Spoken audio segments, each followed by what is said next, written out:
We're at Whataburger Field with Corpus Christi Hooks hitting coach John Moses. And for John, this is your first year in the Houston Astros organization, previously having been with the Dodgers system at AAA. But you've got a wealth of experience. You've been on the big league staff of the Seattle Mariners, played in the major leagues for 11 years. I think probably a lot of people wonder, how do you come to be a hitting coach? How do you get a job like that? Well, it's it kind of just fell into my lap. I was roving. I was an outfield roving base running instructor. Once I left the big leagues with Seattle, and then did that for a year, and then went to Cincinnati and did that for another year, and then the hitting thing just kind of fell into place with the Dodgers. It was just kind of a freak thing that Donnie Mattingly had stepped down at that time, and they promoted the TripleA hitting coach there, and the AAA job was open in Las Vegas, and I called, and 2 days later I had the job. There you go. And you got a chance to work with Dodgers AAA hitters for 3 seasons. Is there an appreciable difference working with AAA prospects and working with AA prospects? Matt, the one thing that I see most of all here is how they are a little bit more disciplined. Obviously, the pitchers are somewhat smarter and can locate the ball better. But I see the difference in being able to square the ball up consistently. That's probably the main difference that I've seen from AAA to AA. Mm-hmm. I know during your time coming up after a player and as a coach, you had an opportunity to work on staff with Jerry Narron, I think, when you guys were both in Cincinnati. Jerry was my first manager in pro ball back in 1989. And one day we were having a conversation behind the cage, and he told me, he said, Matt, I can stand here with my eyes closed, and I can tell you whether or not a guy in the cage is a big league prospect just by the sound of the crack of the bat. Do you believe that too? Oh, I believe that. There's only certain guys. When I was with Seattle, we had Junior and we had Alex and we had Edgar Martinez. Those 3 guys and Jay Buhner you can add to that list. And then when you go over to the Dodgers, Andre Ethier, Matt Kemp, those type of guys, it's just a different sound. Mm-hmm. And you really can't explain it. Unless you're there and just experience it. Exactly. Yeah. And he's right. You can close your eyes and hear that different pitch of the bat, the noise that comes off that bat. But he's right about that. Now, one guy I think that when I watch our batting practice regularly and consistently, you hear that sound from him is J.D. Martinez.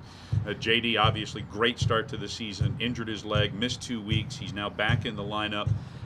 Most guys, if they're out of the lineup for 2 weeks, don't get a good swing on the bat. And his first swing yesterday drives one to the warning track. But he seems to be that kind of guy that you hear that sound from him in batting practice, and he's a special kind of hitter. He is. He's, for me, I think right now he could play in the big leagues as a hitter. He does a great job in the outfield as well.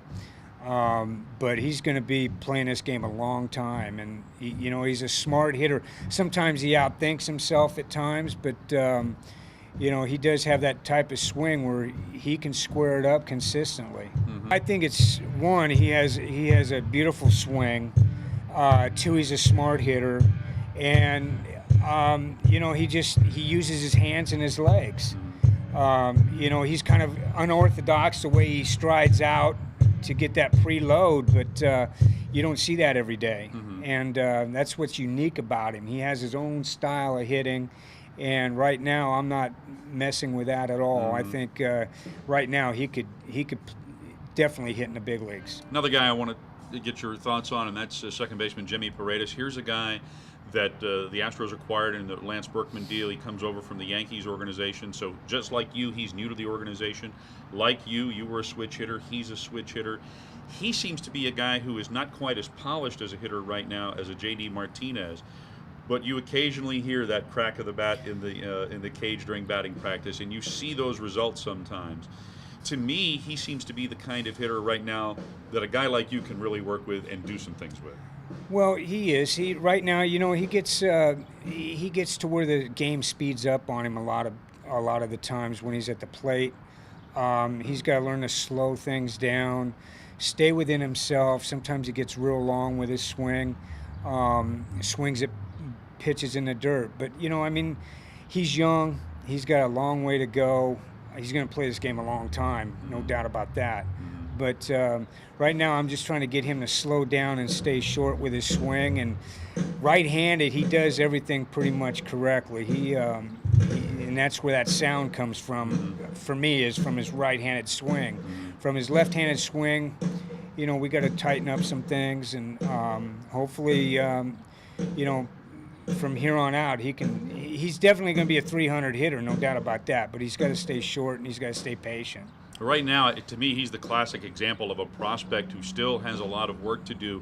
And you see those flashes of brilliance, and we've seen it here recently. One game, 4 hits, 2 doubles, driving in a game-winning run. Next game, 0 for 4 with 3 strikeouts. He's got to develop some consistency. Well, I mean, that goes along with, I think, a lot of the players in DoubleA, and especially young players.